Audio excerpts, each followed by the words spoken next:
자, 여러분들 반갑습니다. 이번 이야기 탈출한 도비님께서 시들무에 찾아와 주셨습니다. 오늘 탈출한 도비님과 전화 연결을 해서 어떤 이야기를 들려주실지 바로 만나보도록 할게요.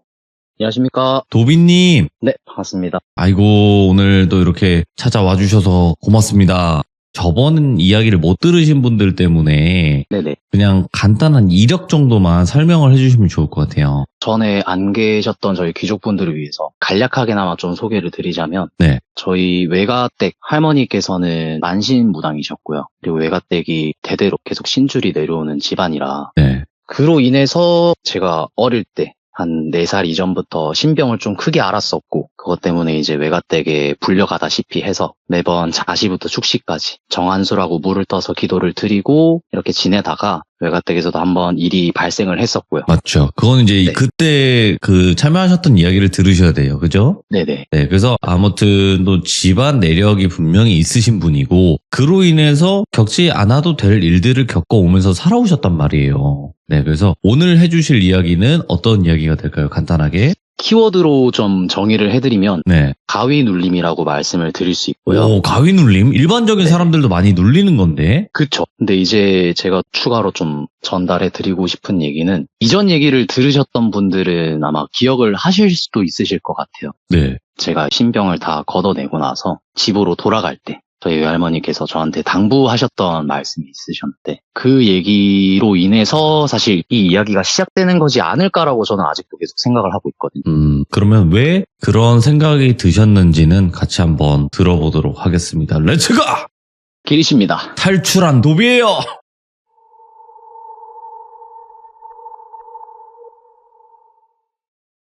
제가 어렸을 때부터는 외할머니나 외할아버지 또는 동네 마을 할아버님, 할머니 이렇게 연세가 많으신 분들이랑 지내다 보니까 또래 관계가 익숙하진 않았어요. 그렇게 이제 1년 정도는 집에서 있다가 초등학교를 진학을 하게 되는 거죠. 근데 제가 화경으로 보는 편이라고 말씀을 드렸었는데, 맞아요. 종종 느낌으로 받는다거나 또는 보인다거나 이런 것들 때문에 사실 친구 관계 형성하는 게 되게 힘들었거든요, 제가. 그래서 초등학교는 좀 많이 암울한 시기를 보내게 됐는데, 그렇게 됐던 이유가 딱 1학년 때 있었던 일이에요. 예. 같은 반 친구였던 친구랑 되게 오래 잘 지내다가 어느 날 갑자기 이제 하교할 시간이 됐는데 그 친구 발이 뭔가 좀 잘 안 보인다라던가, 형체는 분명하게 있는 사람인데 그 친구 오른쪽 발목쯤에 뭔가 좀 까맣게 보이고, 저희가 뭐 태양을 좀 오래 보면은 어디를 또 다른 데를 응시를 했을 때 잘 안 보이잖아요. 그런 것처럼 보이는 거예요. 근데 제가 그때 당시에는 그냥 이게 이상한 거니까 말을 하지 말아야겠다라는 인식이 정확히 잘 안 돼 있던 나이였죠. 그래서 좀 직설적으로 표현을 하긴 했어요, 그 친구한테. 예를 들어서 그 친구 이름을 똘비라고 하면은, 똘비야 너 다리가 좀 안 좋을 것 같다 이렇게 얘기를 하고, 집 갈 때 조심해서 들어가, 우리 내일 봐 이렇게 얘기를 했었죠. 근데 그러고는 그 친구가 다음날 학교로 왔는데 통깁스라고 하나요? 발목 위쪽 정강이까지 이렇게 깁스를 해서 오는 거예요. 그래서 어떻게 된 거냐고 물어봤더니, 아, 너 이상해, 나 너랑 얘기 안 해 이러고 가까이 안 지내려고 하고, 주변에 좀 그나마 남아있던 친구들이 이야기를 전해준 거는, 그 친구 하교를 하고 집에 가서 짐을 놓고 동네 친구들이랑 모여서 축구를 한번 했었대요. 네. 근데 축구를 하다가 공을 이제 잘못 밟으면서 발목을 완전 접질러 버린 거예요. 그래서 이 통깁스를 하게 된 친구도 있었고, 그러고 또 며칠 안 지나서 반 친구 여자인 애가 있었는데, 그 친구는 제가 뭔가를 봤다기보다는 느낌이 얘랑 같은 공간에 있고 제가 얘를 딱 쳐다보는데 마음이 너무 아픈 거예요. 그러니까 이게 되게 그땐 쿡쿡 쑤신다라고 표현을 했는데, 예. 지금 제 나이대가 주변에 조부모님이 돌아가시는 분들이 많이 계시다 보니 이게 가족을 떠나보내는 아픔이라고 해야겠죠. 가슴이 먹먹하게 아픈? 네. 그런 느낌을 받아가지고 제가 또 그 친구한테 가서 얘기를 했어요. 혹시 집에 무슨 일 있어? 라고 했는데, 아니 뭐 아무 일 없는데 왜? 이래가지고 뭐 아니야 이렇게 하고 넘어갔었는데, 그 친구가 다음날 학교를 안 나오는 거예요. 그래서 초등학교 때는 선생님께서 무슨 일이 일어났을 때 다 전달을 해주잖아요. 뭐 누구누구가 오늘은 아파서 못 나온대, 또는 뭐 누구누구가 무슨 일이 생겼다 이렇게 얘기를 하는데, 그때 담임 선생님께서는 말씀을 해주셨던 게, 그 친구가 큰아버지 분이 이렇게 좀 먼저 가시게 돼서 그래서 아마 내일이나 내일 모레쯤 돼서 볼 수 있을 거야. 친구 오면은 잘 달래주고 다독여주고 해주자 우리. 이래서 네 하고 막 어떡하냐. 그러고 또 그냥 금방 지나가죠 그런 게. 그러고 그 친구 학교를 돌아왔어요. 근데 저랑 일체 말을 안 섞으려고 하는 거예요. 그러면서 학교에 이상한 소문이 돌기 시작했었거든요. 제가 뭔가를 얘기를 하거나 다가가서 가까이 지내기만 해도 안 좋은 일이 생긴다. 그래가지고 그 모든 원흉이 저라고 생각을 했던 것 같아요 친구들. 그래서 사실 저도 어느 정도 눈치는 있었다 보니 그냥 그래 뭐 나를 이해해주는 사람은 많이 없을 수도 있겠다. 그래서 괜히 이런 얘기도 더 안 하고 그렇게 혼자 지내는 모습을 보이다 보니까 어머니랑 아버지께서도 아시잖아요.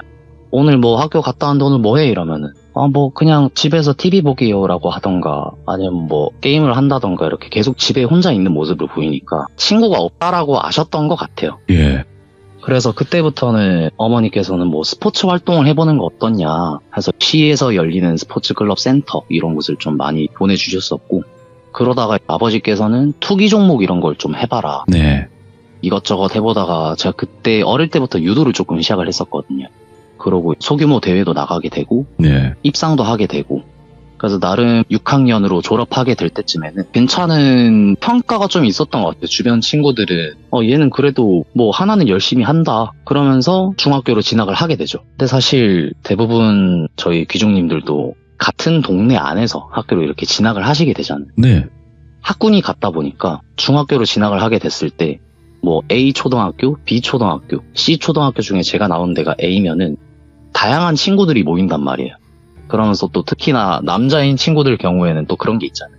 각자 다 다른 학교에서 왔는데 내가 좀 친다 해가지고 또 무리를 형성을 해서 뭐 괴롭힘을 좀 하고 다닌다든가 서로 막 알력 다툼을 좀 한다던가 하는 그런 것들이 좀 있었는데 중학교 올라가서는 친구 사귀기가 그나마 초등학교보단 좀 편했지만 네. 같은 학교를 나온 친구들이 또 소문을 퍼뜨리는 거죠. 제가 초등학교 때 이런 일이 있었는데 얘랑 친하게 지내면 안 좋다더라. 또 그게 무슨 얘기냐 하면은 몰라 나도 친구한테 들었어 이렇게 해가지고 그냥 소문만 무성해지지 정확하게 저랑 그런 직접적인 연관이 있던 친구들은 아니었기 때문에 네. 그런 것들은 좀 걸러 들을 친구들은 걸러 듣고 좀 혹하는 친구들은 가까이 안 와야겠다 하고 이러다 보니 그때부터 사실 제 성격이 뭐 기면 기고 아니면 말고 라는 게 좀 강해졌던 것 같아요. 근데 아무래도 저희 반에 같은 학교에서 온 친구들이 많다 보니까 반 안에서 친구를 만들기가 되게 힘들었는데 지금 제 나이가 곧 있으면 30이거든요. 그 중학교 1학년 때 만났던 친구들이 지금 가장 저랑 친한 친구들이라고 얘기를 할 수 있을 것 같아요. 같은 반에서 만났던 친구들인데 그 친구들은 그런 소문을 듣고도 전혀 상관없이 와가지고 진짜 사람 대 사람으로 대해주는 그런 느낌을 많이 주던 친구들이었거든요. 근데 이제 여기서 문제는 뭐였냐면 아까 말씀드렸던 학교에서 알력 다툼을 하는 그런 좀 공부를 안 하는 친구들이죠. 그 친구들이 반반마다 돌아다니면서 좀 만만해 보이는 애들이 있으면 이렇게 막 때리고 뒤통수 때리고 막 의자에 앉아서 자고 있으면 야 학생이 신성한 학교에서 잠을 자? 이러면서 막 발로 차면서 깨우고 이런 친구들이 좀 있었어요. 예. 근데 제가 그러는 건 웬만하면 일단 냅두다가 제 친구가 저한테 먼저 다가와줬던 친구가 몸이 아파서 그때 약을 먹고 좀 자고 있었던 상황이었거든요. 근데 그 친구한테 가서 책상을 발로 뻥 차면서 또 똑같이 하고 있는 모습을 보니까 이거 못 참겠더라고요. 그래서 저도 한번 의학을 주고 다툼이 일어나고 싸우게 됐던 거죠. 싸우고 나서 다음날 학교로 왔는데 평가가 되게 갈렸어요. 하나는 저 친구는 초등학교 때 이상한 소문이 많이 있던 친구다. 또 하나는 얘가 반에서 양아치인 애들을 때리고 다닌다. 이렇게 두 개의 의견이 형성이 된 거예요. 그래가지고 저도 사실 그게 뭐 좋은 것도 아니었고 싫은 것도 아니었던 거는 일단 제가 반에 있을 때는 그런 친구들이 안 오니까. 그래서 반 친구들이 같은 초등학교를 나왔지만 그래도 조금씩 친해지고 하는 친구들이 되게 많아졌었어요. 그래서 나름 초등학교 때에 비해서는 중학교 때 괜찮은 학교 생활을 할 수 있었다인데 그러고 사실 그때 당시 중학교에 제가 지냈던 생활 양식 자체가 부모님 두 분이 맞벌이를 하시는데 자영업을 하시다 보니까 종종 집에 안 들어오실 때가 많이 있으셨어요. 그래서 또 어디서 야외 활동을 해볼까 뭐 친구들도 다들 막 학원 가기 바쁘고 이때부터는 친구들도 만나기 힘들고 근데 또 제가 어릴 때부터 워낙에 이런 쪽으로 관심이 많다 보니까 네. 무서운 얘기도 찾아보고 무서운 영상도 보고 하다가 그 다음 채널 있잖아요. 네. 네, 그 채널에서 카페를 하나 찾았는데 예. 흉가 체험이나 이런 것들이 있더라고요. 많겠죠, 그 당시에. 네, 되게 많았었는데 그 중에 한 3개 정도를 가입을 하고 실제로 두 곳에서는 그냥 채팅만 하고 서로 의견 공유하는 정도로 네. 하고 말았었고, 한 카페에서는 실제로 활동에 참여를 했었어요. 그래서 이런 것들을 워낙에 많이 하고 다니던 중학생이었던 거죠. 휴가 체험 다니고. 그러니까 할머니께서 말씀하셨던 말과는 정반대되는 생활을 좀 많이 하게 됐던 시즌이었던 것 같아요. 그래서 여기서부터 본론인데, 제가 그때 학교 다녔을 때 기억하기로는 월, 화, 수, 목, 금뿐만 아니라 토요일에도 학교를 갔어야 됐거든요. 토요일은 점심을 먹었는지 안 먹었는지 기억이 잘 안 나는데 보통 그 시간쯤 학교를 했던 것 같아요. 네. 그래서 제가 매번 집으로 돌아가는 길이 큰 길로 가는 방향이 하나 있고 골목길로 가는 방향이 하나 있어요. 근데 큰 길 같은 경우는 대중교통을 이용을 해도 되지만 돈 아껴서 간식 사 먹겠다. 그래서 걸어 다니면 한 30분 정도 걸려요. 집까지 걸어갈 때. 근데 골목길로 가면은 이게 직각 구조가 아니라 대각선 방향이다 보니까 조금 더 빨리 집에 갈 수 있는 길이었던 거죠. 그래서 골목길로 가면 한 10분에서 15분 정도밖에 안 걸리는, 거의 절반 정도 줄어드는 거잖아요. 그래서 저는 그 길을 되게 많이 다녔었는데 중학교 1학년 때도 그 길로 다녔고 중학교 2학년에 올라와서 계속 그 길로 다니는데 여름쯤이었어요. 제가 기억하기로는 7월에서 8월? 그때는 방학 때 학교를 가는 그런 게 있어가지고 네. 신청을 해서 방과후 학교인가? 이런 걸 갔었던 것 같아요. 그래서 거기를 갔다가 집에 돌아오는 길에 골목길로 또 늘 오던 길이니까 그 길로 지나가는데 주택가들이 되게 많아요. 근데 그 주택가는 좀 마당이 많이 딸려 있고 집들이 좀 좋아 보이는 그런 주택가가 있거든요. 근데 그쪽 길로 쭉 지나가는데 이사 오는 차량이 하나 보이는 거예요. 그러니까 용달차라고 하죠.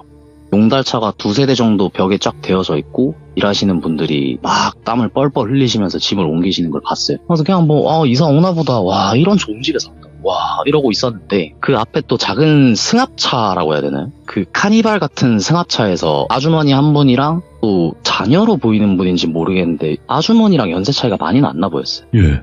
그래서 이렇게 그냥 두 분이 내리시고 트렁크를 여시더니 짐을 막 챙기시더라고요. 근데 짐을 챙기고 이렇게 들어가는 걸 보는데 제가 어렸을 때 외할머니 댁에서 많이 봤던 그런 것들이 좀 보이는 거예요. 그 아주머니께서 옮기시는 짐들을 봤을 때 부채 같은 게 얼핏 보이고 깃발 같은 게 얼핏 보이고 하다가 저도 눈이 가는 거죠, 그쪽으로. 예. 그래서 보니까 저거는 확실하게 오방기다. 근데 저 부채는 무슨 부채지? 근데 또 방울 소리는 안 들리고. 그래서 법구를 옮기는 걸 보니까 무당분이신가? 이 생각을 했었어요. 이 동네도 이제 당집이 생긴 생각을 하면서 집에 돌아가고 그 다음 주가 돼서도 계속 그 골목으로 다녔었죠. 근데 저도 이게 항상 가던 골목이었는데 이전과 달라진 점은 제가 아무래도 이쪽에 좀 관심이 있었고 외할머니께서도 무당분이시고 하다 보니 자연스럽게 계속 그 집 앞을 지나갈 때마다 눈이 가는 거예요. 근데 그 집 앞이 철문이 앞쪽에 이렇게 있으면 도로변에 마당이 크진 않은데 마당을 조금 올라가면은 거기 현관문이 있어요. 첫날은 예를 들어서 월요일이라고 할게요. 월요일에 지나가면은 아무것도 없고 다시 돌아올 때도 아무것도 없는데 목요일쯤 됐을 때 현관문 앞에 아주머니 한 분이 나와 계시는 거예요. 예? 근데 그 아주머니가 팔짱을 탁 끼시고 내려다 보시는데 몸을 자꾸 이렇게 떨고 계셔가지고 여름인데 춥나? 냉방병 걸리셨나? 이러고 그냥 이상하다. 왜 나와 계시지? 하고 그냥 지나갔어요. 금요일에도 앞으로 지나가고 학교를 갈 때 지나가는데 아주머니 나와 계신 거예요. 근데 어제랑 또 똑같은 자세로 또 똑같은 자리에 그래서 몸을 계속 떨고 계시길래 뭐지? 그냥 마주치면 안 되나? 그냥 빨리 갈까 하고 지나갔다가 금요일날 이제 학교에서 집으로 돌아올 때죠. 하교할 때 딱 지나가는데 현관문 앞에 계시던 무당으로 추정되는 아주머니죠. 그분이 철문 앞에 도로변으로 완전 나와 계시는 거예요. 그래서 제가 그냥 조용히 딱 지나가려고 애써 안 쳐다봐야겠다. 쳐다봤다가는 또 뭔가 이상한 게 있을 것 같다. 그래서 이렇게 쭉 지나가는데 갑자기 그 아주머니께서 제가 아주머니 앞을 딱 스쳐서 3보에서 4보 정도 갔을 땐가 혹시 애야? 이러는 거예요. 그래서 네? 하고 놀라서 딱 돌아봤는데 아주머니가 잠깐 얘기 좀 할 수 있어? 이래서 뭐 때문에 그러세요? 저 지금 빨리 학원 가봐야 되는데? 라고 했었죠. 그랬더니 아니 다른 건 아닌데 부탁할 게 좀 있다는 거예요. 그래서 이걸 들어봐야 되나 말아야 되나 하다가 일단은 또 제가 또 어른들한테는 공손하게 해야 된다라고 집에서 배웠어가지고 일단 말씀이라도 좀 들어보자 하고 다가갔죠. 일정 거리를 두고 다가가서 딱 그 앞에 섰는데 아주머니께서 다른 건 아니고 혹시 이 골목 말고 다른 길로 가주면 안 돼? 라고 얘기를 하는 거예요. 그래서 뭐 때문에 그러세요? 라고 하니까 아줌마가 사실 이사 오고부터 좀 많이 불편했는데 몸이 아프거나 이런 사람은 아니고 그냥 혹시 너 무당이나 이런 거 알아? 이러면서 이렇게 직설적으로 바로 말씀을 하시는 거예요. 그래서 이런 걸 바로 말씀을 하셔도 되는 건가? 네 알긴 알아요. 이렇게 얘기를 드렸죠. 그랬더니 자기가 첫날 이사를 오고 나서 이삿짐을 옮길 때도 좀 뭐 되게 갑갑했대요. 숨쉬기도 좀 힘들고 뭔가 머리도 조금 지끈거리고, 그래서 이게 피로가 쌓여서 그런 건 줄 알았다라고 말씀을 하셨는데, 이게 매일매일 제가 아침에 등교하고 또 오후에 하교하는 시간마다 머리가 찢어지듯이 너무 아프대요. 그래서 이제 나와서 본 거예요. 대체 뭐 때문에 내가 이러나 하고 나와서 보셨는데, 밖이 너무 시끄러워서 나왔는데 보니까 차들도 안 다니고 사람도 많이 없고, 근데 학생 하나가 이렇게 걸어서 지나가더래요. 그래서 저 친구한테 뭔가 있는 것 같다. 그래서 그냥 수요일은 그렇게 하고 말았고, 목요일이 지나고 금요일이 됐을 때 도저히 못 참겠다 해가지고 자기가 나온 거래요. 그러면서 말씀을 드리는 거는, 이건 좀 이상하게 들릴 수 있다라고 생각은 하는데, 너가 지나다닐 때마다 내가 몸도 너무 아프고, 무슨 소리라고 하죠? 그 한국 민속 음악에 쓰이는 악기들이 다양하게 있잖아요. 그런 소리가 너무 크게 들린대요. 북치는 소리부터 해가지고 누가 행진하는 것 마냥 계속 이런 소리가 들린다. 그래서 내가 아무리 생각을 해도 그게 너인 것 같은데 그냥 다른 건 안 물어보겠다. 다른 길로 가줄 수 있겠니? 라고 해서, 사실 그 골목 말고 옆으로 가면 1, 2분 정도 더 걸리긴 하는데 따로 가는 길이 또 있긴 있어요. 그래서 네, 뭐 일단 알겠어요 이렇게 얘기하고, 그것도 뭐 더 해드릴 건 없죠? 라고 물어봤죠. 그랬더니 마음 써줘서 고맙다. 괜히 이런 부탁 들어줘서 너무 고맙다. 근데 하면서 되게 말을 아끼시는 거예요. 그래가지고 더 하실 말씀 있으세요? 이렇게 얘기하니까 아니야. 다음부터는 그러면 다른 길로 좀 가는 걸 부탁할게. 이렇게 얘기를 하셔서 네 알겠습니다 들어가세요 하고 등을 돌리고 다시 집 쪽으로 향하고 있었는데, 아주머니가 갑자기 조심해야 돼 이렇게 얘기를 하는 거예요. 그래가지고 네 조심해서 갈게요 이러고 그냥 갔죠. 그리고 제가 오후는 매번 운동을 하러 가다 보니까 유도관을 가서 형들이랑 또 한창 운동을 하고, 그때는 사실 훈련에 가까웠어요. 밴딩 당기는 것부터 해가지고 실제로 겨루기를 한다기보다는 개인 훈련 일정이 있던 날이라 훈련을 하고 집에 돌아왔는데, 사실 그 날이 저희 어머니랑 아버지께서 결혼기념일로 네. 동남아 여행을 가신 날이었거든요. 그러니까 친할머니를, 그러니까 무당이신 외할머니 말고 친할머니를 집에 초대를 했었어요. 예. 저를 좀 봐달라. 중학생이지만 학생이니까 밥도 먹어야 되고, 그리고 이제 본인들께서 여행 일정이 3박 4일인가 4박 5일인가 좀 긴 일정이었어요. 그래서 이제 며칠 동안 애를 못 보니까 어머니가 좀 얘를 봐주셨으면 한다, 부탁을 좀 드리겠다. 근데 또 친할머니는 저를 되게 아껴주셨거든요. 우리 장군 왔나? 이러면서 아이고 뭐 학교에서 별일 없었나? 이러면서 막 말씀을 하시고 되게 친근하게 살갑게 대해주시는 분인데, 저도 이제 집에 들어와서 할머니 저 왔어요 이렇게 막 하니까 야 밥 먹자. 밥 아직 안 먹었지? 이래가지고 밥을 먹었죠. 밥을 먹고 할머니랑 계속 뭐 같이 얘기도 나누고 시간을 보낸 다음에 잠을 자러 갔는데, 그때가 이제 제가 여름이라고 말씀을 드렸잖아요. 여기서 잠시 설명을 좀 드리고 싶은 건, 예. 집 구조에 대해서 좀 설명을 드리고 싶었어요. 제가 현관문을 딱 열고 들어가면은 앞에 신발장이 있으면 쭉 앞으로 봤을 때 안방 들어가는 길이 보여요. 그러니까 거실, 부엌, 안방까지는 현관에서 다 보이는 구조예요. 그래서 현관에서 신발을 벗고 올라서면은 왼쪽이 바로 제 방이고 오른쪽이 바로 화장실, 이렇게 또 연결되는 구조거든요. 근데 또 거실에서 창가 쪽으로 보면은 베란다가 이렇게 좀 작게 나와 있는데, 그 베란다랑 아까 제가 현관 들어왔을 때 왼쪽 방이 제 방이라고 말씀드렸던 그 방이랑 중간에 창문 해가지고 베란다랑 이어지는 창문이 있고, 베란다 쪽에서는 한강이 보이는 그런 네. 아파트에 살고 있었어요. 그 날은 뭐 뷰도 괜찮았고, 특히 겨울에나 뭐 보면은 되게 이쁘고 이렇게 좋았었는데, 제가 사실 그날 있었던 일 이후로 암막 커튼을 사고 한 번도 밖을 안 봤거든요. 그래서 이 말씀을 좀 드리자면, 훈련을 과하게 하고 오기도 했고, 네. 할머니랑 또 대화를 진행을 하다 보니까 많이 피곤해지기도 했어요. 그리고 또 오후에 있었던 일도 막 생각이 나는 거예요. 아주머니가 나와서 막 부탁을 하고, 또 이제 뒤통수에 대고 조심해야 된다 이렇게 얘기를 하니까 뭐지? 그냥 또 하루가 좀 이상하다 하고 이제 그냥 자자 하는데, 집에서 에어컨을 안 틀었거든요. 베란다 창문이랑 제 방에 있는 베란다가 연결되는 그 창문을 같이 열면은 우풍 든다고 하죠. 바람이 계속 돌아요 거기서. 그래서 선풍기를 안 틀어도 되게 시원하게 잘 수 있는 방이었어요. 그래서 이제 발을 베란다 창문 쪽으로 하고 현관 입구를 머리 쪽으로 해서 이렇게 딱 자는 그런 침대가 있었는데, 침대에서 딱 잠에 들었었고, 몇 시인지는 정확하게 기억을 못하겠지만 새벽에 눈이 딱 떠지는 거예요. 근데 너무 말짱하게. 그래서 그때 말짱하게 깬 상태로 지금 몇 시지 하고 보려고 하는데 몸이 안 움직여지는 거예요. 그래서 그때 왜 몸이 안 움직여지지? 하고 그냥 눈알만 돌아가지고, 그래서 이게 친구들이 말했던 가위 눌렸다는 게 이런 건가? 왜냐면 제가 살면서 처음 눌려본 가위였거든요. 그래서 사실 무섭다는 생각보다는, 워낙에 무서운 거는 외할머니께서 굿을 하신다거나 이런 것들을 많이 봤다 보니 네. 거기에 비한다면 사실 이거는 그냥 장난 수준인 거예요. 근데 처음 당해보니까 너무 신기해서 우와, 와 이게 가위구나, 아 이런 느낌이구나 하고 그냥 막 한창 해맑게 생각을 하고 있던 찰나에 발바닥 쪽이 너무 시린 거예요. 그래가지고 발이 왜 이렇게 시리지? 하고 그 시림 정도가 저희 뭐 겨울에 밖에 나가서 맨발로 눈을 밟는다 생각하면은 되게 차갑잖아요.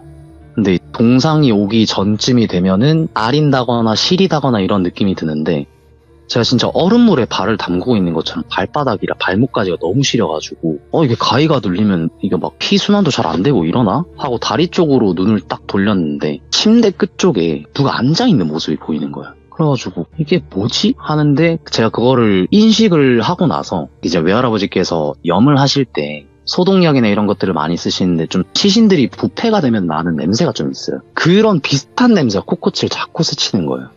그래가지고 악취가 너무 나고 코가 찡긋찡긋하면서 아프고 이러니까 왜 이런 냄새가 나지? 왜 영안실에서 나던 냄새가 여기서 나지?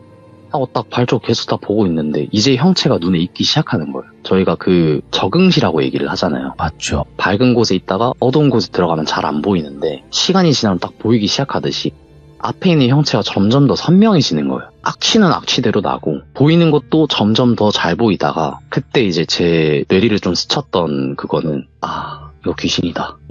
이거 영가다. 근데 더 자세히 보려고 해도 사실 무섭기도 되게 무서웠는데 뒷모습이다라고 생각을 했던 게 머리카락이 어깨에서 조금 밑에까지 내려오는 그런 여성 영가였거든요. 근데 머리끝도 되게 푸석하고 그래가지고 이게 뭐지? 처음엔 사실 영가라고 생각을 안 하려고 했어요. 내가 저기 뭐 베란다 창문 쪽에 뭘 달아놨나? 아닌데 나 아무것도 안 달아놨는데? 하다가 진짜 확실하게 이건 영가다. 나 큰일 났다. 라고 생각이 딱 드는 거예요.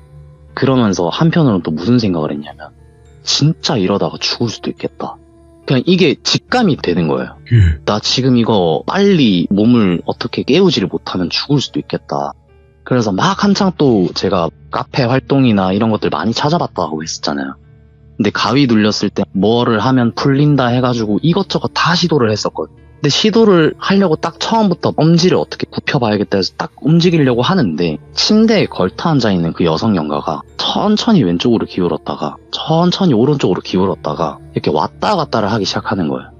근데 이게 저희 혹시 음악 하시는 분들은 아실 수도 있을 것 같은데 메트로놈 기계를 보면은 건드렸을 때 왼쪽 오른쪽 왼쪽 오른쪽 이렇게 움직여지잖아요. 그렇게 천천히 움직이기 시작을 하는 거예요. 그래서 진짜 몸에 소름이 쫙 돋는 게 느껴지는데 그래도 몸은 아직도 안 풀렸고 그래서 제가 기억하기로는 그때 한 10분 정도는 그 상태로 계속 있었던 것 같아요. 어떻게든 몸을 풀어보겠다고. 근데 거의 막바지쯤에 몸이 풀리겠다 싶을 때는 사실 몸이 풀리고 말고의 문제가 아니고 미쳐버리겠는 거야. 눈을 그 영가한테서 못 떼겠는데 처음에는 천천히 왼쪽 오른쪽 왼쪽 오른쪽 이렇게 움직였으면 몸이 거의 다 풀려갈 때쯤에는 미친 듯이 좌우로 팍 움직여지는 거예요. 근데 그러다가 조금씩 비웃는 웃음소리도 좀 들려요. 그러니까 뭐 하면서 뭐 찢어지는 소리랑 같이 해가지고 웃는 소리가 들리길래 그냥 멘탈이 완전 다 무너진 거죠, 저는. 그러다가 몸이 딱 풀리는 걸 느끼는 순간 그 영가가 미친 듯이 막 도저히 사람이 낼 수 없는 속도로 왼쪽 오른쪽으로 움직이고 있는데 몸이 풀리니까 탁 멈추는 거예요. 그래서 진짜 큰일 났다 이거. 나 이거 어떻게 해야 되냐 하다가 생각을 했던 거는 침대에서 일어나면은 바로 문을 열고 나올 수가 있어요. 그럼 이 현관에서 쭉 보이는 곳이 안방이니까 할머니께서 거기서 주무시고 계시니까 할머니한테 당장 뛰어가야겠다 이거. 왜 그렇게 생각을 했는지 모르겠는데 이게 너무 무서우니까 일반적인 생각이 전혀 안 되는 거예요. 그래서 그럼 일단 계획을 해보자. 덮고 있는 이불을 저쪽으로 던져버리고 왼손으로 문을 열고 바로 뛰어나가면 되겠다 해가지고 계획을 실행에 옮기기까지 시간이 좀 걸렸는데 실제로는 얼마 안 걸렸어요. 한 10초 정도밖에 안 걸렸을 거예요. 그래서 이제 마음을 먹고 자 이제 간다. 하나 둘 셋 하고 이불을 팍 던지고 빨리 일어나가지고 왼손으로 문을 촥 여는데 뒤에서 오른손을 빡 잡는 거예요. 그래서 제가 소리를 내면서 깼어요. 근데 저는 분명히 이게 가위에 눌린 거라고 생각을 했는데 자고 있는 그 상태 그대로 소리를 지르면서 일어난 거예요. 그래가지고 이게 지금 상황이 정리도 안 되고 이게 뭐지 하면서 식은땀은 식은땀대로 쫙 흘리고 있어요. 침대가 다 젖어 있고 이거 뭔 일이다. 이건 진짜 무슨 일이 났다. 나 뭐 잘못한 것도 없는 것 같은데 하고 일단은 정신도 좀 차리고 잠도 다 깨버렸으니까 목도 좀 축일 겸 방 밖을 나갔어요. 나가서 이제 왼쪽으로 쭉 돌면 거실이랑 부엌이 붙어있는 구조였는데 거실 쪽에는 커튼을 안 쳐놔도 밖에 이제 불이 들어오는 게 있으니까 밝은 편이란 말이에요. 좀 안심이 된다. 빛을 보니까 좀 안심이 된다 하고 조금씩 걸어가서 냉장고에 가서 물을 좀 마시려고 냉장고를 열고 물을 꺼내서 마셨어요. 마시고 다시 잠그고 냉장고에 넣고 문을 닫았는데 뭔가를 잘못 본 것 같은 거예요, 제가. 그래서 괴리감이 좀 많이 느껴져가지고 뭐지? 하고 다시 문을 열었어요, 냉장고 문을. 문을 열고 제가 오른팔을 거기 가져다 댔거든요.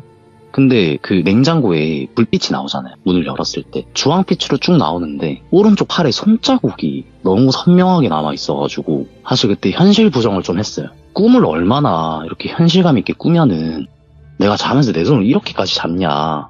그래가지고 이제 오른손의 멍자국을 왼손을 가져다 대면서 비교를 해봤죠.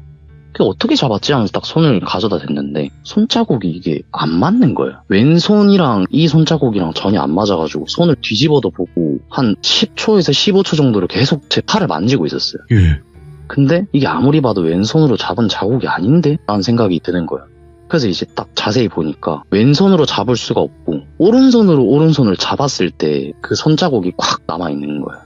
그래서 제가 그걸 딱 판단을 하고 나서 와 소름이 확 몰려오니까 바로 안방으로 뛰어가가지고 할머니 좀 일어나봐 할머니 이러면서 나 살려달라고 이렇게 막 얘기하니까 할머니가 정신이 없으시죠. 연세도 많으신데. 그래서 무슨 일이냐 왜 그러냐 와 뭐 때문에 그러는데 이래가지고 팔을 보여드리려고 하는데 그게 문득 든 생각이 나만 불안하면 되지 않을까. 괜히 이거를 할머니한테까지 보여드리면은 이게 좀 안 좋을 것 같다 싶어가지고 네, 할머니께서 딱 그 불을 켜고 보시다가 팔에 그 자국은 뭐하고 이래가지고 얘기하시길래 잘 둘러댔죠 제가.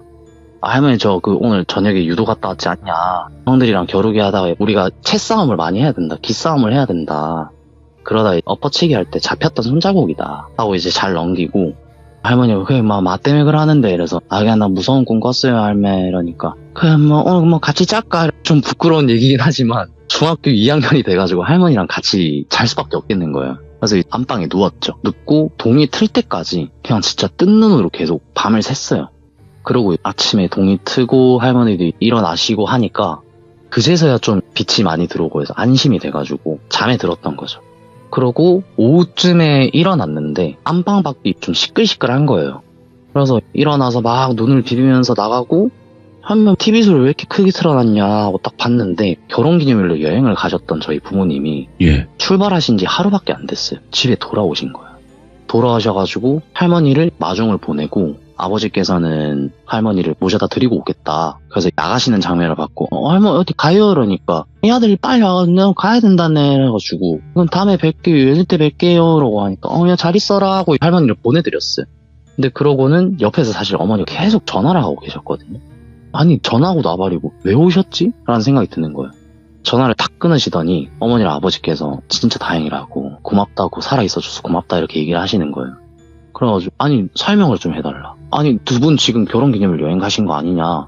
그 비행기는 어떡하고 숙소는 어떡하고 벌써 오셨냐 하니까 어머니께서 공항에 내리시고 숙소를 체크인을 하고 짐이랑 다 두시고 나서 아버지랑 같이 저녁 식사를 하시러 가고 있었는데 외할머니께서 전화가 오셨대요. 전화 오셔가지고 야 니 어디고? 라고 하시고는 어머니 나 지금 이렇게 왔다 라고 말씀을 드렸는데 니 지금 당장 빨리 집에 돌아가 뭐해? 라는 소리를 지르시는 거예요. 그래서 그 얘기를 듣고 어머니도 아시니까 아버지한테 말씀을 드린 거죠. 미안하다. 우리 지금 오늘 여행 올 때가 아닌 것 같다. 그래서 한번 싸우셨대요. 그 호텔 앞에서 엄청 싸우셨대요. 이제 설명을 드리고 돌아가야 된다 지금 우리가. 그래서 돌아오신 거예요. 가장 빠른 비행기를 잡고 급하게 돌아오셔서 왔을 때가 오후 시간대였던 거죠. 도착을 해서는 어머니 저희 왔으니까 돌아가셔도 될 것 같다. 그래서 우리 서방이 이렇게 딱 보내줄 거라고. 그래서 뭐 같이 가시고 다음에 연휴 때 인사드릴게요 이렇게 또 하면서 마무리가 된 거였던 거예요. 그러고는 다시 전화가 탁 울리기 시작하는데 어머니께서 저한테 딱 전화기를 주시면서 받아봐라. 그래서 전화 그때는 그거였죠. 폴더폰이었죠. 폴더폰 그때 애니콜인가 햅틱인가 거기 그게 떠요. 그러니까 그 폴더폰을 덮어놔도 위에 보트 모양 해가지고 뭐 맞지. 뜨면 통화 모양이 뜨면서 이름이 뜨잖아요. 근데 어머니 폰인데 그 전화 오는 걸 딱 보니까 엄마라고 써져 있는 거예요. 그래가지고 외할머니시구나. 근데 사실 좀 꺼려졌어요. 왜냐하면 아까 맨 처음 말씀드렸다시피 저희 외할머니께서 제가 외가댁을 나올 때 이런 쪽에 관심도 두지 말고 라고 하셨었거든요. 근데 그게 갑자기 스쳐 지나가는 거예요. 내가 흉가 체험을 다니고 이런 것들이 갑자기 생각이 나는 거예요. 전화를 받았죠. 전화를 받으니까 할머니께서 딱 진짜 다 생략하시고 말해봐라 하시는 거예요. 갑자기 말해봐라라고 말씀을 하시니까 어디서부터 시작을 해야 될지가 모르겠는 거예요, 저는. 그래서 할머니 왜요? 이렇게 얘기하니까 내가 내 입으로 얘기할까? 네가 뚫린 입이 있으면 얘기를 해야 될 건데 라고 하면서 말씀을 하시고 제가 계속 대답을 못했죠. 네. 잘못했으니까. 근데 할머니께서 최근 근 몇 달 동안 되게 꿈자리가 안 좋으셨대요. 그래서 오방기로 점을 보신다라고 하시더라고요. 예. 그래서 오방기를 계속 뽑는데 청색이 나오고 녹색이 나오고 청색이 나오고 녹색이 나오고 계속 이러니까 저도 의미를 잘 몰랐는데 할머니께 여쭤보니까 간단하게는 청색 같은 경우는 우환이라고 생각을 하면 된다라고 말씀을 해주셨고 녹색은 원래 녹색이 아니다. 검은색이다. 근데 검은색 같은 경우는 죽음을 의미한다라고 생각하면 된다라고 말씀을 해주시더라고요, 나중에. 근데 그거를 계속 뽑으셨던 거예요. 다시 이렇게 묶어가지고 다시 뽑아봐도 청색이랑 녹색이 계속 나와버리니까 얘가 지금 무슨 짓을 했구나. 얘가 지금 하면 안 되는 짓을 하고 돌아다니고 있구나 해서 처음엔 청색만 뽑으셨대요. 마지막쯤이 돼가지고 녹색을 뽑으신 거예요. 그러니까 이제 갈 때까지 갔구나. 그러면서 말씀을 하시는 거는 분명 내가 니한테 헛짓거리 하지 말라 했는데 밖에서 대체 뭘 하고 다니는 거야 하면서 소리를 지르시는 거예요. 그래서 제가 진짜 할머니 죄송하다, 진짜 죄송하다, 잘못했다, 진짜 잘못했다, 나 좀 살려달라 이렇게 얘기를 하니까 니 어제 뭐 봤지? 라고 얘기를 하시는 거예요. 한숨을 푹 쉬시면서. 그래서 할머니 근데 뭘 본 건 아니고 꿈인 것 같은데 이런 일을 겪었다 라고 얘기하니까 니 데리고 가서 잡아 죽이려는 거다 지금. 그래서 내가 니한테 그런 거 하지 말라고 몇 번이나 얘기했노. 예. 라고 말씀하시면서 제발 우리 도비야 제발 팔자 고치는 게 쉬운 일이 아니다. 네가 그렇게 치성 드리면서 기도 드리고 했던 거 다 그냥 물거품으로 만들 거냐고. 그걸로 계속 말씀을 해주시는 거예요. 제발 그런 것 좀 하지 마라. 관심 가지지 말고 그런 거 가지 마라. 그냥 관심 가지는 것까진 내가 이해하겠다. 흉가 체험이나 이런 데 가지 마라 라고 얘기하시고 그래 네가 살 수 있었던 거는 니는 조상한테 감사해야 된다. 이렇게 마지막에 덧붙이시는 거예요. 그래서 네 알겠다 할머니, 내 진짜 안 가겠다, 나 진짜 잘못했다. 그러고 추석이 됐어요. 예. 추석 때 이제 할머니를 뵈러 갔는데 사실 그러고 나서 할머니랑 전혀 전화를 안 했었거든요. 근데 전화 이후로 되게 오랜만에 처음 뵙는 거잖아요.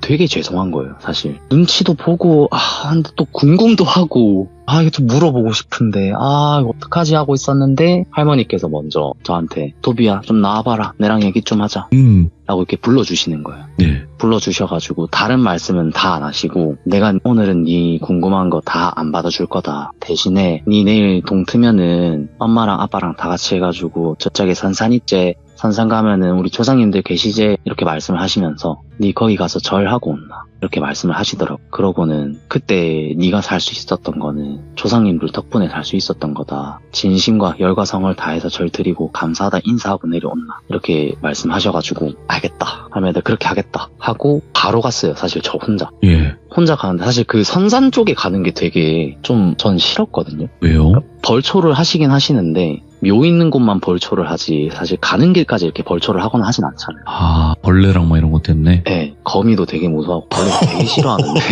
귀신보다 무서운 거미. 예. 훨씬 무섭습니다. 가는 길이 너무 귀찮아가지고 안 갔었는데 그날 진짜 그냥 다 해집고 가가지고 선산 앞에 딱 도착을 했어요. 도착을 하니까 이거는 마음이 막 되게 따뜻해진다 하면서 진짜 감사하다고, 헛짓거리 안 하고 열심히 살겠다, 착하게 살겠다, 감사합니다고 이제 절을 드리고 내려오고 할머니랑 이제 인사를 마무리하고 집에 돌아오게 됐죠. 네. 사실 이 이야기에 교훈을 얻었다라고 생각할 수 있었던 건 말씀하셨던 걸 제가 어떻게 보면 어긴 거잖아요. 네. 그것 때문에 이런 일이 벌어진 것 같고 그 골목길을 지나갈 때 무당 아주머니께서 마지막에 조심해라라고 말씀을 하셨던 게 네. 혹시 그 꿈과 좀 연관이 있는 건지, 그래서 이거를 좀 전달을 해주고 싶으셨던 것 같아요. 그래서 제가 그 뒤로 진짜 카페 활동 다 그만두고 그냥 진짜 학교에서도 조용히 지내고 그렇게 시간이 흘러가고 졸업을 하게 됐던 거였죠. 이야. 근데 이제 누구는 그럴 수 있어요. 그렇게 조심하라고 했는데 왜 그런 행동을 했냐. 그쵸. 할 수 있어요. 근데 저는 좀 반대로 생각을 하는 게 뭔가 그런 쪽에 자꾸 영향을 끼칠 수 있게끔 뭔가 이끌어가는 세력이 있는 게 아닌가? 할머님은 그걸 말리려고 하는 거고. 네. 그걸 이미 알고 계시니까 계속 당부를 하는 거죠. 그쵸. 계속 노출이 되게끔 하려고 하는 무언가가 있지 않았을까? 이런 생각도 들어요. 사실 그런 얘기가 있더라고요. 네네. 눌림굿을 몇 번 받았어요. 근데 눌림굿으로 해서 네. 절대 눌러질 수가 없다.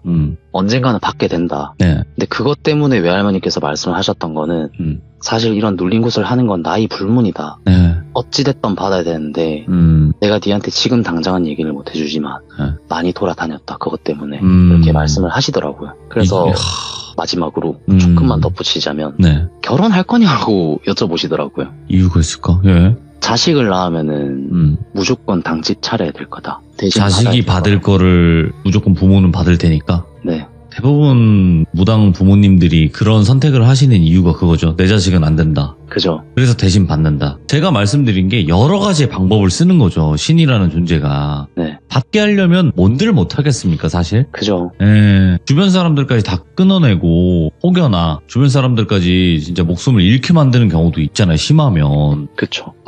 오늘 탈출한 도비님의 이야기가 저는 처음부터 느꼈습니다. 보통 분이 아니구나. 보통 분이 아니고 정말 얼마나 이 이야기를 하시고 싶으셨을까. 그리고 참으셨을까. 이런 생각이 들었어요. 정말 감사합니다. 아니에요. 근데 솔직하게 말씀드리면 도비님도 아실 거예요. 이런 얘기를 하면 안 된다는 것도 알고 있을 거예요. 그죠. 하면 안 돼요, 원래는. 최대한 진짜로 신경 안 쓰고 살아야 되는데 네. 이렇게라도 안 하면 정말 내 이 답답한 이거를 해소가 안 누구한테 얘기를 해야 하며 네. 도대체 누가 이해해 줄까? 이 생각이 굉장히 강해서 시들무에 대부분 그러죠. 왜 이렇게 영안이 많아? 뭐 이렇게 귀신 보는 사람이 많아? 뭐 이렇게 신가물이 많아? 이러는데 진짜 그럴 수밖에 없는 거예요. 왜냐면 천구가 여기밖에 없잖아요, 지금. 그죠. 그러니까 오셔서 얘기를 하고 나면 진짜 그나마 속은 시원하니까. 너무 시원합니다. 예, 이게 생각보다 저는 따로 뒤에서 얘기를 많이 하지만 그런 얘기를 되게 많이 해주세요, 실제로. 그래서 오늘 도비님께도 조금이나마 해소가 되셨으면 좋겠다라는 생각이 듭니다. 감사합니다. 오늘 탈출한 도비님 역시 또 레전드 사연 감사드립니다. 고맙습니다. 감사합니다. 네. 네. 첫 번째 이야기부터 도비님의 이야기가 굉장히 충격적인 이야기였어요. 못 들어보신 분들도 계시겠지만 그래서 이 이야기를 듣기 전에 탈출한 도비님의 이야기를 먼저 들으시고 그 다음에 이 이야기를 순차적으로 들어보시면 어떨까 그렇게 또 추천드리고 여러분들께서도 혹여라도 내가 귀신을 본다 아니면 좀 무속 쪽에 가까운 뭐 가족분들이 계셔서 여러 가지 일들을 많이 겪으셨다 하시는 분들 중에서 본인의 선택에 의해서 편할 때 언제든지 신청해 주시면 될 것 같습니다. 이 수많은 분들이 정말 힘들어 하시는 걸 많이 여태까지 7년간 목격을 했고 겪어왔거든요, 저는. 그래서 얼마나 힘드셨을까 가늠이 안 되지만 그나마 조금이나마 저희 채널이 도움이 되었길 바랍니다. 감사합니다.